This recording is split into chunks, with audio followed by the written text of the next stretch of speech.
Halo semuanya, pernahkah kalian pikir kenapa usaha kalian yang sudah maksimal dan sungguh-sungguh tetapi hasilnya begitu-begitu saja dan tidak memuaskan?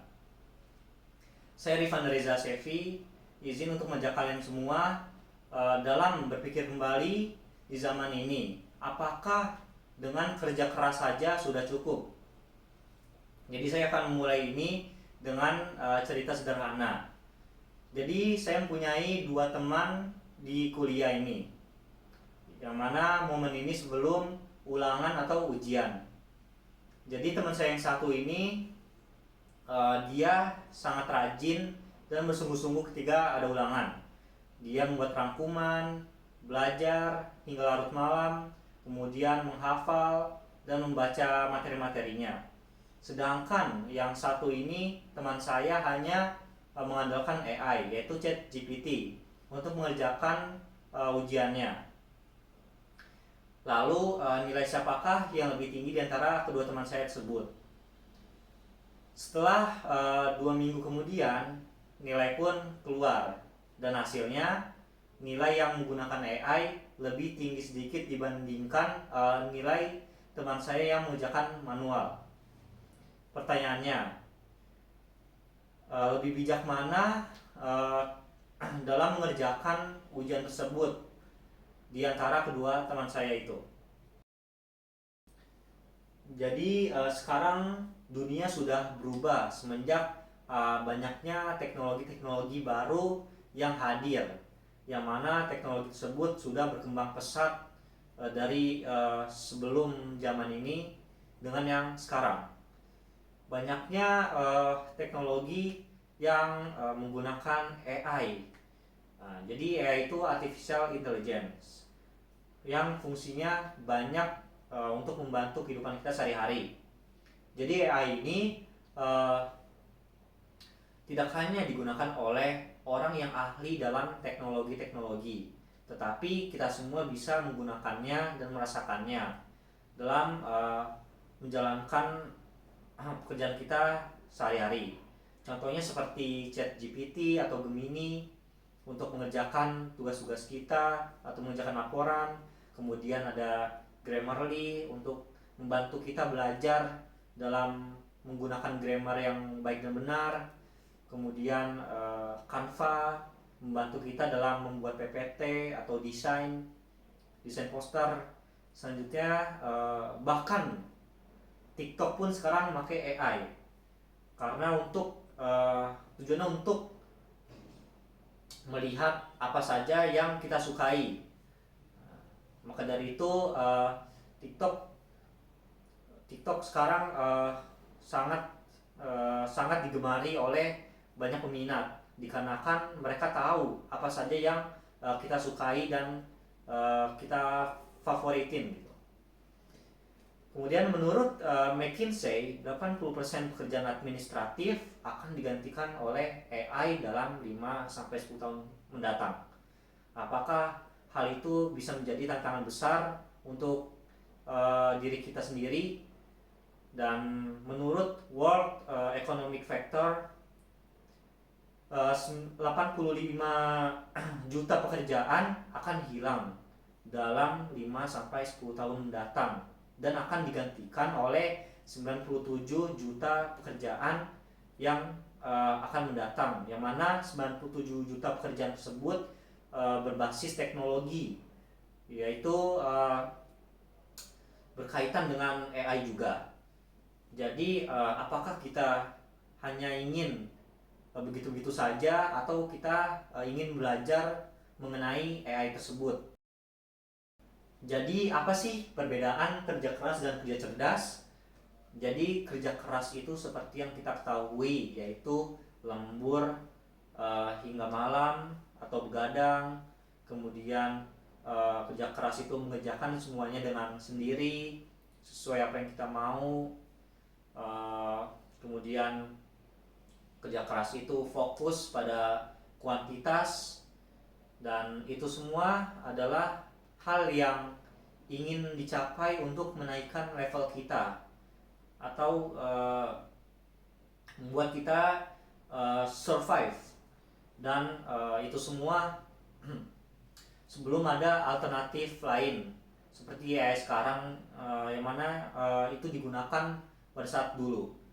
Sedangkan kerja cerdas sendiri adalah kerja yang membutuhkan efisiensi, kemudian berbasis teknologi, eh, kerja yang terarah, terus fokus pada tujuan utama. Dan kerja cerdas ini tidak hanya membutuhkan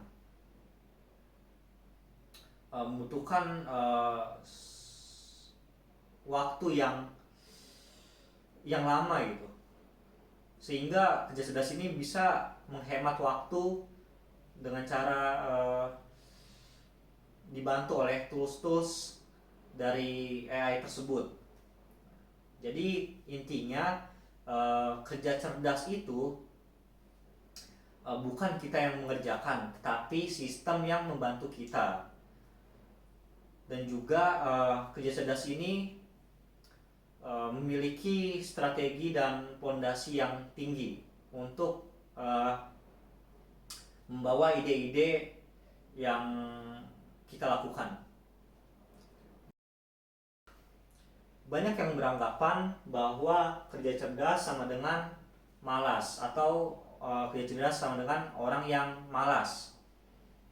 Nah, tapi sebenarnya kerja cerdas itu bukanlah orang yang malas, tapi orang yang memiliki strategi lebih dan banyak mempelajari tools-tools, kemudian mengerti prosesnya, dan bisa berpikir secara jernih gitu.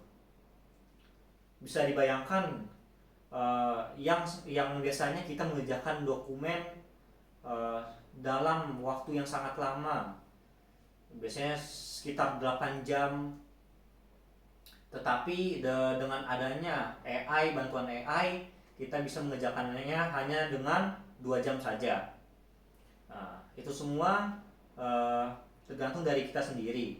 Apakah kita ingin stuck di situ aja, atau kita akan maju untuk menggunakan AI tersebut untuk meminimalkan waktu yang kita gunakan, atau efisiensi. Kapan sih kita butuh kerja keras dan kerja cerdas? Jadi saya akan membahas kerja cerdas terlebih dahulu. Jadi kerja cerdas dibutuhkan pada saat kita ingin men-scale up atau meningkatkan hal dalam waktu yang sama, yang mana kita bisa meningkatkan hal-hal yang sekiranya bisa dikerjakan dalam waktu yang lama, tetapi dengan bantuan AI atau teknologi-teknologi tersebut, kita bisa meminimalkan waktu yang kita kerjakan. Kemudian kerja cerdas bisa dibutuhkan dalam menjalankan apa yang kita inginkan, atau menjalankan tujuan apa yang ingin kita capai. Dengan adanya bantuan AI, kita bisa melihat bagaimana sih prosesnya atau keberjalanannya yang seharusnya kita dapatkan melalui buku, tapi dengan adanya AI itu bisa membantu kita. Selanjutnya kerja cerdas dibutuhkan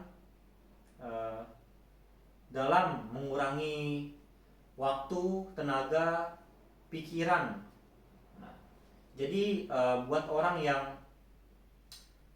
yang gampang terkena gangguan mental, kerja fisik, atau beban kerja mental, itu dapat meminimalisir hal tersebut, dikarenakan AI dapat membantu kita dalam mengerjakan hal-hal yang bikin kita pusing atau sulit gitu.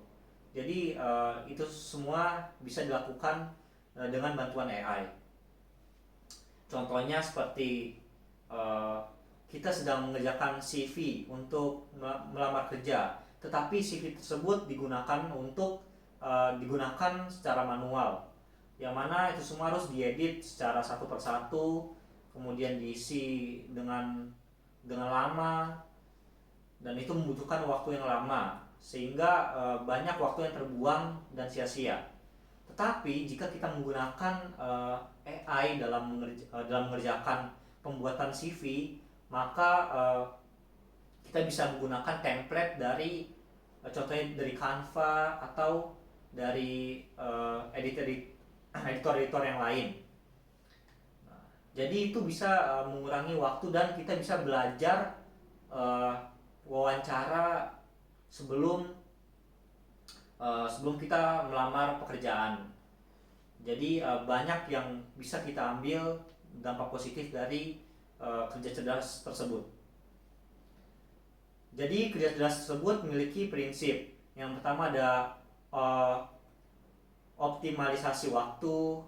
Jadi kita bisa menghemat waktu dalam mengerjakan hal apapun. Kemudian kita bisa mengotomatisasi dalam pekerjaan kita dengan menggunakan tools-tools yang ada, yang disediakan. Kemudian kita bisa mendelegasikan ke teknologi seperti ChatGPT atau Perplexity. Kemudian kemudian prinsip terakhir yaitu bisa menggunakan prinsip ITERA, yaitu iterasi dengan cepat. Yaitu maksudnya kita menggunakan AI di awal, kemudian kita merevisi di akhir. Jadi bisa mengurangi waktu tersebut yang mengakibatkan lamanya kita bekerja. Mungkin bisa next. Sedangkan apa sih itu kerja keras? Jadi kerja keras itu ialah sangat penting, dimana kita bisa memulai belajar dengan disiplin. Selanjutnya kerja keras itu bisa menambah skill-skill baru, yang mana kita bisa mengingat daya pikir kita. Meskipun ada AI ini, kita bukan berarti bukan berarti hanya mengandalkan AI saja, tapi kita juga perlu kerja keras untuk meningkatkan kualitas diri kita sendiri. Selanjutnya, kerja keras itu bisa mengerjakan hal-hal yang belum diotomatisasi, dan tentunya seperti belajar pada saat ujian close book. Nah, di situ kita sudah harus kerja keras, yaitu belajar dengan giat dan dan melakukannya dengan optimal. Nah, jadi kerja keras itu adalah pondasi tertinggi kita, dimana jika kita tidak melakukan kerja keras tersebut, maka AI pun tidak bisa bantu kita. Yang artinya jika kita hanya mengandalkan AI, tetapi kita tidak ada kerja keras sama sekali, maka itu semua akan sia-sia. Karena kita juga membutuhkan ilmu-ilmu yang harus masuk ke diri kita sendiri untuk masa depan yang kita jalanin.